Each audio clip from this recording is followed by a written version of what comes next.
salatu wa tamu taslima ala nabina Muhammedin sallallahu alaihi wasallam. Allahun azza wa jalla falenderojmë, salata selamet të dërgojmë pejgamberit ton Muhammedit alaihi salatu wassalam. Jemi tek hadithi 27 të haditheve të përzgjedhura nga Imam Nevaviu. Hadithi 27 transmetohet nga Nawas ibn Sim'an, ku thot ka thënë pejgamberi sallallahu alaihi wasallam, mirësia është sjellja e mirë. Mirësia, pa definimi i mirësisë, a e definon pejgamberi sallallahu alaihi wasallam, mirësia është sjellja e mirë, edukata e mirë. Kurse mëkati ta tregon se si ndihet dhe çka është mëkat, çka është gjuna, çka është mekruh. Thot, mëkati është ajo që nuk të rahaton shpirtërisht në gjoks.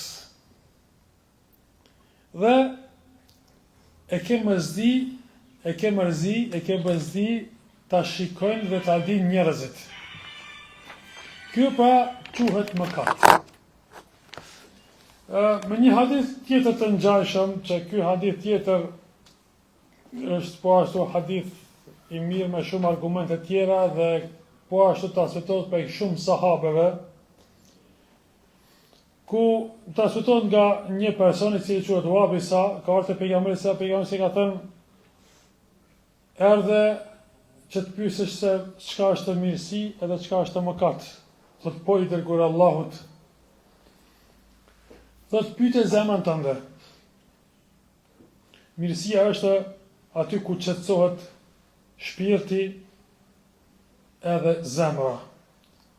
Mëkati është ajo që nuk qetësohet gjoksi, pa shqetësohet gjoksi.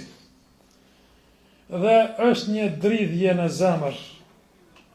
Edhe nëse njerëzit të japin fetva të ndryshme. Ky hadith i pejgamberit sallallahu alaihi wasallam, apo këto dy hadithe të ngjashme, janë shumë të rëndësishme për kuptimin e fesë Allahut azza wa jall. Janë fjalë të pakta për kuptime të gjëra, gjë që ulemat kanë nxjerrë shumë ahkame, shumë ligje dhe shumë rregulla fetare që kanë të bëjnë me çështjen e fetvas, me çështjen e përgjigjeve fetare. Kur dhe si të pyesim dhe kur t'i pranojmë ato dhe kur ndoshta nuk duhet me i pranoj ato. Pejgamberi sallallahu alaihi wasallam në hadithin e parë tregon që për mirësinë dhe shkurt dhe qartë, sjellja e mirë, edukata e mirë është mirësi. Kur themi është mirësi, do më thonë që është xheneti i Allahut azza wa jalla aty. Se njeriu me mirësi e fiton kënaqësinë e Allahut azza wa jalla. Dhe shkurt pejgamberi sallallahu alaihi wasallam thotë që mirësia është edukata e mirë. Në sjellja e mirë që ka mirësi. Këtë mirësi me arrit, ndoshta duhet edhe shumë me investu, shumë me dhënë për me arrit shkallën e mirësisë. Allahu azza wa jalla thot në Kur'an, "Lan tanalul birra hatta tunfiqu mimma tuhibbun." Ju nuk mund të arrini mirësinë, gradën e lartë të mirësisë, përderisa nuk jepni nga ajo që ju më së shumti e doni. Komentatorët e Kur'anit kanë thënë, ku e kanë shpjeguar këtë ajet, kanë thënë mirësia, dini çka do të thonë. Ju nuk arrini gradën e lartë në xhennet, nuk arrini xhenetin përderisa nuk jepni nga ajo që më së shumti e doni. Pra, Allahu azza wa jall xhenetin e ka quajtur mirësi. Do të thotë që ti me mirësi ki me fitu xhenetin e Allahut subhanahu wa taala. Andaj, njeriu mund të arrijë gradat e larta të shpërblimit përmes sjelljes së mirë. Pra me arrit këtë gradë të mirësisë, mund me arrit edhe përmes sjelljes së mirë. sikurse që arrihet përmes dhënjes nga ajo më e dashura. Andaj njeriu për me hyrë në xhennet, po deshka që me qenë me pas sjellje të mirë, edhe me dhënë, me investu nga ajo më së shumti që duam ne. Pra nga pasuria. Dhe që njerëzit e të bojnë, e ruajnë pasurin, kursejnë pasuri, sepse e duan shumë. Andaj, këtë pasuri me dhënë, për me fitu xhenetin Allahut subhanahu wa ta'ala. Dhe vazhdon pejgamberi s.a.s. pasi që tregon tash si për mirësinë, tregon edhe çka është e kundërta e mirësisë, çka është mëkat, çka është keq. Se Allahu azza wa jall kështu pra e ka krijuar edhe dynjan. Mirësi edhe e keqa, në anën e kundërt. E mira edhe keqa. Xheneti, xhenemi, meleku, shejtani, besimtari pa besimtari. Edhe në çdo gjë Allahu azza wa jall i ka ndarë halal, haram. Çdo halal e ka, do të thënë, në anën e kundërt është harami. Na ka ndaluar Allahu azza wa jall një gjë, ta ka lejuar tjetrën. Ka ndaluar Allahu azza wa jall kamatën, e ka lejuar shitblerjen. Me njëherë, ajeti Allahu azza wa jall. E keni të ndaluar kamatën, e keni të lejuar shitblerjen. Një të ajet. Ka ndaluar alkoolin, ka lejuar pije tjera. E ka ndaluar mishin e derrit, ka lejuar shumë mishna tjera. Edhe në këtë hadith pejgamberi s.a.s. me njëherë po na tregon se çka është mirësi edhe tash çka është mëkat. Mëkatet është ajo çka nuk të rahat shpirtërisht. Nuk ndihesh komod. Po e vepron, por nuk ndihesh komod. S'tlen rahat. Në brendi, thellë në zemër e din që të bëtë mirë. Pa në parasysh që mundohet me arsyetu ndoshta në pamjen e jashtme, me fjalë dhe me gjëra. Jo, kam pyet, jo e di, jo kam lexu, jo më ndoket se jo, nuk është ndoshta ashtu, por thellë në brendi e din që nuk jam diçka rahat. Dhe tjetra, simptomi tjetër, dhe nuk e qef me ditë njerëzit, apo me të pa njerëzit duke e bërë qatë punë. Hadithin tjetër, pejgamberi sallam, po thot, pyete zemrën tënde. Mos që i ke pyet njerëzit e shumë. Pyete zemrën tënde, çfarë po thot zemra. Mirësia është ajo ku qetësohet shpirti. Edhe zemra. Dhe mëkati është ajo që nuk lën rahat në shpirt dhe diçka lëviz gjoksin këtë rast, edhe nëse të përgjigjen apo të japin fetva ata të cilët i ke pyetur. Dhe të nderuam, në këtë hadith kemi disa çështje fetare, pa disa mesele që kanë të bëjnë me fikun në fe, me drejt kuptimin e fesë islame. Pra, mëkati o vëllezër të dashur, çdo haram që bëhet, padyshim që e prish zemrën. Edhe nuk rahatohet shpirti i njeriut. Nuk ndin rahati, trupi ndoshta ndin kënaqësi të përkohshme, por zemra nuk qetësohet me mëkate.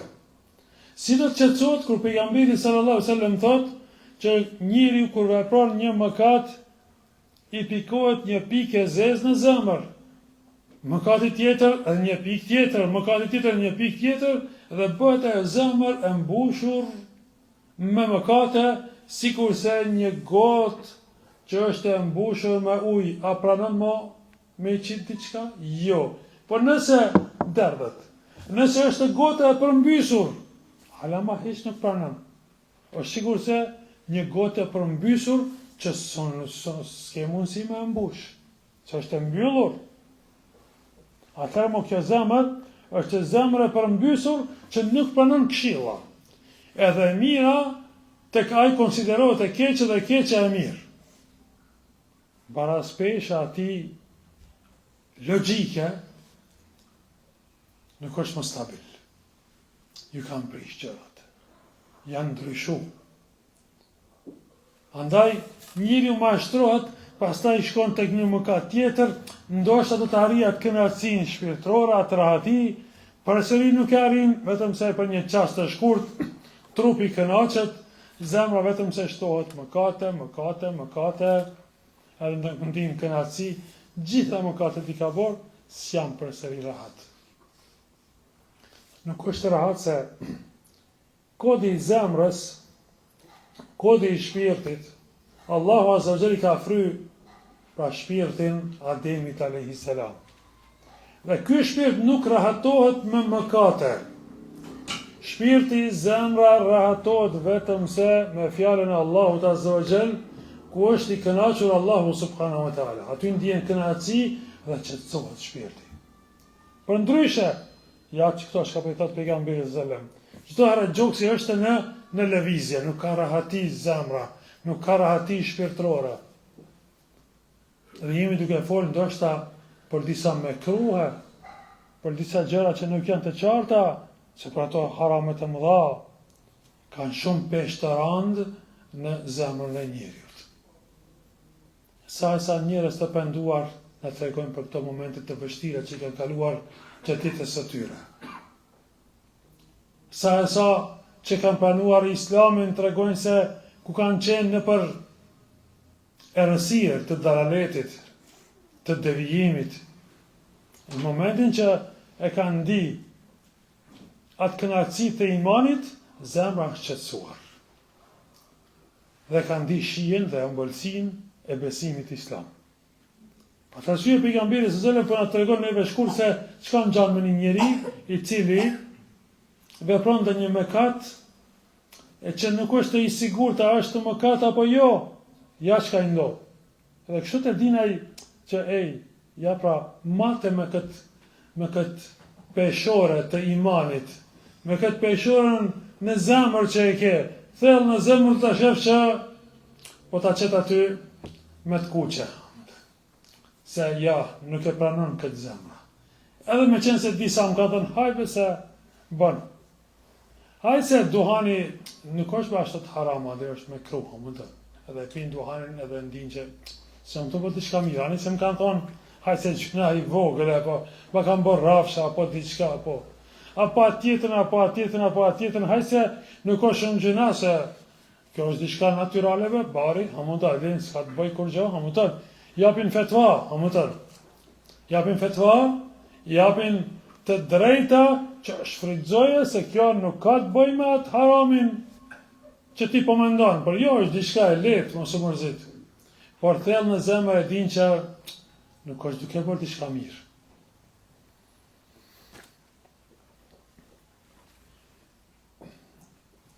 Është një transmetim për Abdullah ibn Mesudit, thotë që atë që e shohin besimtarët të mirë, ajo është edhe tek Allahu e mirë. Atë që e shohin besimtarët të keqe, të shëmtuar, edhe tek Allahu është e shëmtuar. Shifi shumicën e besimtarëve se çka janë duke thënë për këtë çështje. Janë të thënë që është gabim diçka, keq, ndonjë veprim, ndonjë fjalë, ndonjë sjellje, që po e shohin që është e gabuar, atëherë dije që edhe tek Allahu është e keqe kjo punë. Nëse besimtarët shohin që këto vepra janë vepra të mira, vepra të dashura, bamirësia, mos sjell mirë, umreja, jo kjo, nuk diçka, agjerimi, sadakaja, zeqati, edhe besimtarët e shohin dije që edhe tek Allahu kjo punë është e mirë. Shikoj domethënë punët e tua krahasoj me punët e besimtarëve. Shikoj se çka janë duke bërë besimtarët. Domethënë është edhe një matje tjetër, punët e tua me punët e besimtarëve. Jemi duke folë për besimtarët e sinqertë. Kështu ku i ki shok të udhëzuar, çka janë duke vepruar ata, edhe ti dije që ajo punë është e dashur, çka janë të bëjë ata tek Allahu. Nëse shokët e tu besimtar të drejtë janë larguar prej veprave të këqija, di që edhe ti duhesh mu largu, sepse ajo punë është e keqe tek Allahu subhanahu wa taala.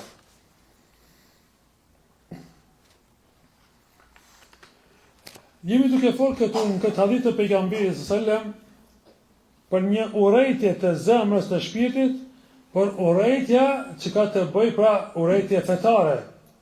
Jo urrejtje për shembull dikush i ka do vese të këqija për shembull, i ka ato me ato vese i urren do gjëra që i duken të këqija, në fakt ato nuk janë të këqija. Për shembull, dikush nuk ka qef me pa atë duke ngrënë bukë, duke ngrënë ushqim. Kjo është një ves, kjo nuk do më thonë që është mëkat, a më thonë se masi s'po kam qef, a më thonë këtë që në ka mëkat, a më thonë. Jo, kjo s'ka të bëj. Jemi duke folë dhe më thonë për çështjet që matën në mënyrë fetare. Jo për çështjet e përgjithshme që kanë të bëjnë me sjellje, do më thonë që njeriu vetë i ka disa vete, i ka disa vese, apo i ka disa tipare, a më thonë që nuk kanë të bëjnë me është e lejuar apo e ndaluar. Ai është duke bërë një punë të lejuar, a më thonë, por i duket që jave se po mjen tot me pa njerëzit në këtë formë. Ajo nuk ka të bëjë me mëkat. Dikush thotë unë kam top me pa ta zonë me duke ngrajt trotinetit. Nuk do më thonë që hadin tash kjo është mëkat. Apo kam turp me mpa këshut, apo kam turp me pa edhe në ashut, që nuk ka të bëj me turpin, po kjo ka të bëj tashti me natyrshmërinë e këtij njeriu. Se jo me realitetin e turpit që të thotë diçka e ndaluar apo e lejuar fetarisht.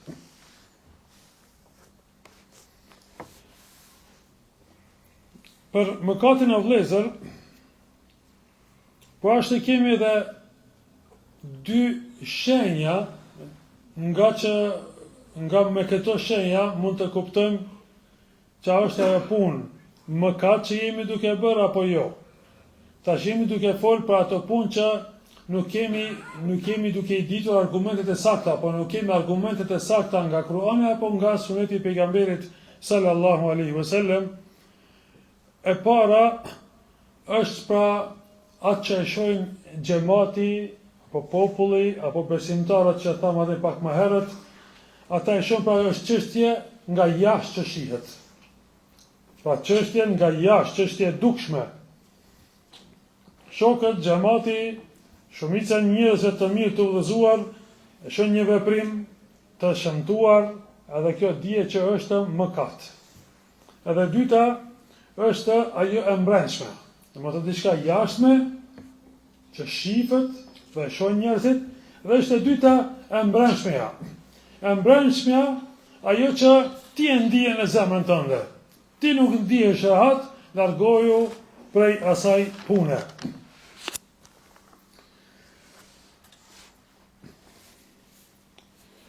Tash, nga kjo vëllezër të dashur,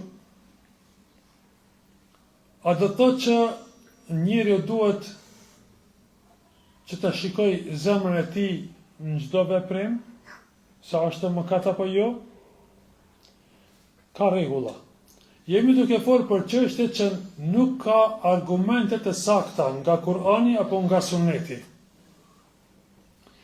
Edhe dyta, ka pyet shumë vet, por nuk ka person duhet të jetë nga ata të cilët e kanë frikë Allahun subhanahu wa taala. Jo një person i cili është në epsh dhe më marr këtë hadith të pejgamberit sallam, dhe më thonë hajse unë i mas gjëra do më thonë me zemër. Jo. Këtë punë e ndihen një besimtar i cili është i sinqert, themi pasi që s'ke gjetë argumente, pasi që ke pyet nuk ke rahatu, edhe është i sinqert, është i devotshëm, atëherë le të shikon domethënë zemrën e tij që ka të mbushur me përmendjet e Allahut azza wa jall, se çka po i thot zemra. Edhe kjo është po ashtu, sidomos në raste kur njëri nuk gjen kënd me pyet. Nuk gjen kënd me pyet. Pra nuk gjen njeri I cili I jep përgjigje. Duhet me qenë atë që e pyet, me qenë I thirrur për këtë çështje, I thirrur për fatva, pra mu njoh se ky njeri ka dituri të mjaftueshme që mundet me u përgjigj për këto pyetje. Nëse ky person nuk ekziston, atëherë njeriu detyrimisht do të kthehet me shiku domethënë tek zemra e tij se a është mëkat apo nuk është mëkat. Jemi duke fol prap përsëri për gjërat që kanë të bëjnë, pra nuk ka argumente të qarta. Jo për ato gjërat që ka argumente të qarta të prera nga Kurani apo nga Suneti I pejgamberit sallallahu alaihi wasallam. Përderisa kemi sunetin e pejgamberit sallallahu alaihi wasallam, duhet të shikojmë tek hadithet e pejgamberit alaihi salatu wasalam, e mos I të kalojmë hadithet duke thënë që hajse në Kur'an nuk e gjeta edhe me shikoj pa ta shtype pyes zemrën time kjo nuk lejohet. Se Allahu azza wa jall ka thënë në Kur'an: "وما كان لمؤمن ولا مؤمنة إذا قضى الله ورسوله أمرا أن يكون لهم الخيرة من أمرهم." Dhe nuk I takon një besimtar dhe besimtares kur të gjykoj diçka Allahu edhe pejgamberi sallallahu alaihi wasallam që ata të zgjedhin. Nuk ka më zgjedhje, nuk pyet aty zemra çka po thot zemra, ka thënë Allahu, ka thënë pejgamberi sallallahu aty përfundon çdo gjë. Dhe Allahu azza wa jalla thot: "Wa in tuti'uhu tahtadu." Dhe ju nëse respektoni të dërguarin Muhammed sallallahu alaihi wasallam, do të jeni të udhëzuar.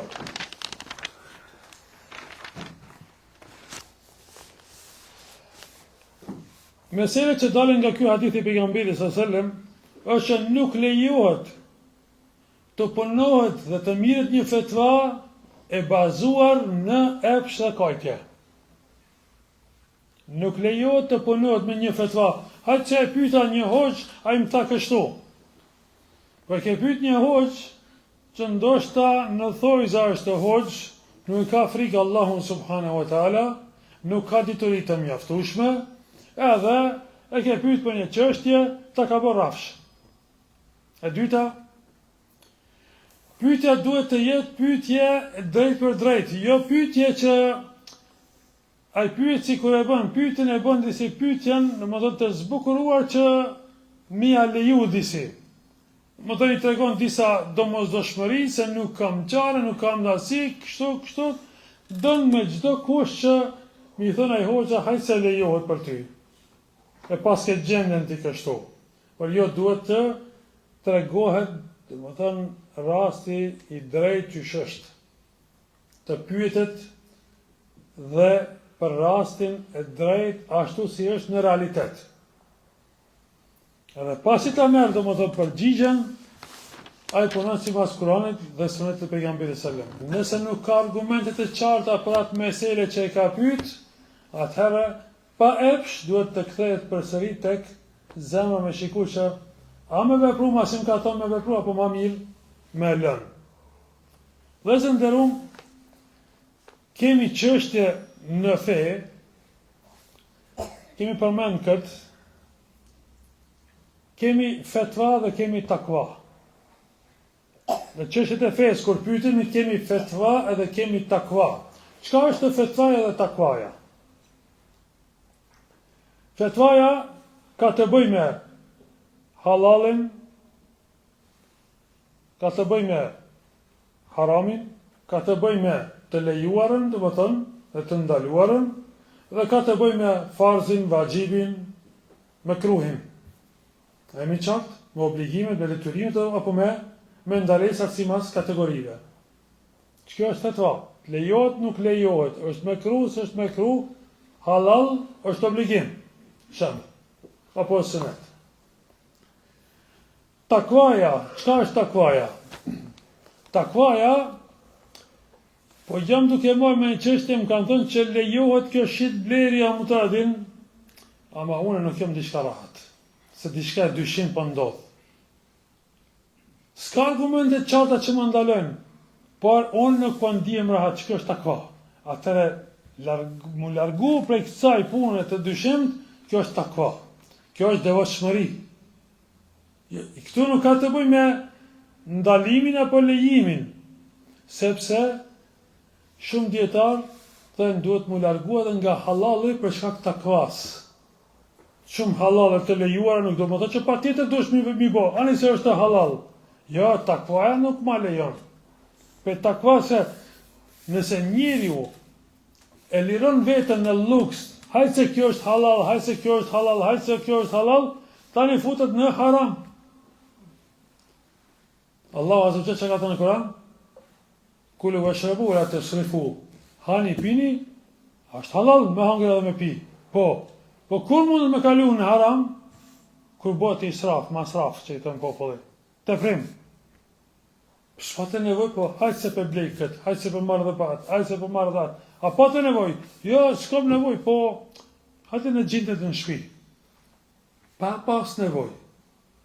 Një gjaketë dhe një e bleva, dhe një e bleva, dhe një e bleva. Kem njaft, nuk ke nevoj, po jo mërse se në gjindën e ato.